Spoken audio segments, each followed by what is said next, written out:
ചില മാധ്യമങ്ങളുടെ സഹായത്തോടുകൂടി ചർച്ച ചെയ്യുന്നതിന് വേണ്ടിയുള്ള കാര്യമാണ് നിർവഹിച്ചിട്ടുള്ളത്. ഇപ്പം ബഹുമാനപ്പെട്ട പ്രധാനമന്ത്രി കേരളം തെരഞ്ഞെടുപ്പ് പ്രചരണത്തിന് വേണ്ടി സന്ദർശിച്ച അവസരത്തിൽ അദ്ദേഹം നിയമമണ്ഡലത്തിലാണ് റോഡ് ഷോ നടത്തിയത്. ആ റോഡ് ഷോ നടത്തിയതിൽ അവിടെ നിയമമണ്ഡലത്തിലെ ആൾക്കാർ അഭിവാദ്യം ചെയ്തതിനു വേണ്ടി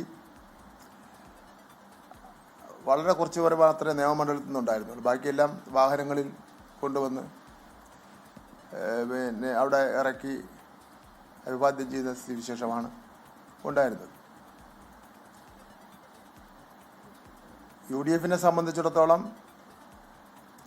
ജനങ്ങൾ ഇപ്പോഴും ആ മുന്നണിയെ ജനങ്ങൾക്ക് വിശ്വാസമില്ല എന്നുള്ളതാണ്. ഗവൺമെൻറ് ഉണ്ടായാൽ തന്നെ 2016 മുമ്പുള്ള ഗവൺമെൻറ്റിനെ പോലെ ആയിരിക്കും എന്നുള്ള പൂർണ്ണ വിശ്വാസം ജനങ്ങളെ സംബന്ധിച്ചിടത്തോളം ഉണ്ട്. എന്ന് മാത്രമല്ല, കാലുമാറ്റക്കാരെയും കൂറുമാറ്റക്കാരെയും ഉൾപ്പെടുത്തിക്കൊണ്ടുള്ളൊരു പാനലാണ് UDF രംഗത്തിറങ്ങിയിട്ടുള്ളത്. BJP സംബന്ധിച്ചിടത്തോളം മറ്റ് രാഷ്ട്രീയ പാർട്ടിയിൽ നിന്ന് ആര് വരുന്നു അവരെ സ്ഥാനാർത്ഥിയാക്കാമെന്നുള്ള നാണം കെട്ട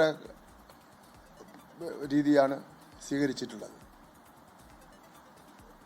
തങ്ങളുടെ പാർട്ടിയിൽ പ്രവർത്തിച്ച് പാരമ്പര്യവും പഴക്കമുള്ള ആൾക്കാരെ നിർത്തുന്നതിന് പകരം കാലമാറ്റവും കൂറുമാറ്റവും നടത്തി വരുന്നവരെ സ്ഥാനാർത്ഥിയാക്കുന്ന നിലപാടാണ്. അത് കേരളത്തിലെ ജനങ്ങൾ ഇഷ്ടപ്പെടുന്നില്ല. മറ്റൊരു കാര്യം പറയാനുള്ളത്,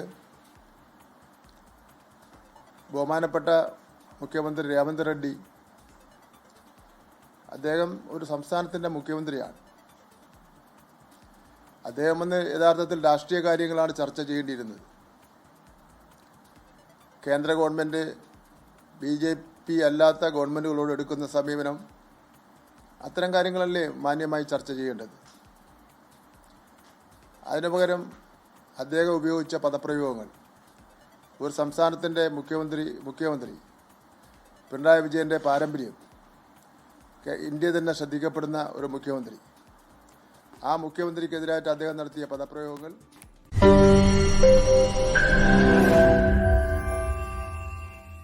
ലോകത്തെവിടെയായാലും ഏത് സമയത്തും 24 വാർത്തകളും ഓഗ്മെന്റഡ് റിയാലിറ്റി പാക്കേജുകളും എക്സ്പ്ലെയിനറുകളും വിശദമായി കാണാൻ ഞങ്ങളുടെ YouTube ചാനൽ നിങ്ങൾക്ക് സബ്സ്ക്രൈബ് ചെയ്യാം.